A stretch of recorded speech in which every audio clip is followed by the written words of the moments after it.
together. აკო ხო იცი თავის თემს რას პოცა თამაშობდა ხოლმე მაგათან რო ვიყავი 2-3 დღე რო დავემატე გახსოვს? რომელი? ასურგაცებში თუ რაღაცა.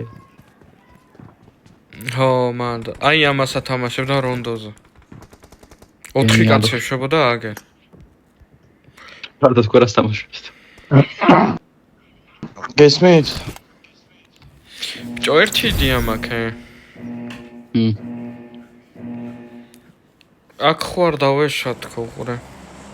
ზოგადად ვიძახი ახლა არა. აქ ხوار დავეშოთ ხოლმე რა, ამ იმის გარშემო სპლიტზე გავნაწილდეთ ხოლმე სადმე. აი ამ რეკალის გარშემო აქ სადა რაღაცეები და ეგ რეკალი დავკეტოთ ხოლმე ბოლომდე. არავინ არ ჩადის. მაშინ აქ ხო უეჭველი ჩადი. რეკალზე ვერ მიდის. შენ? კაი.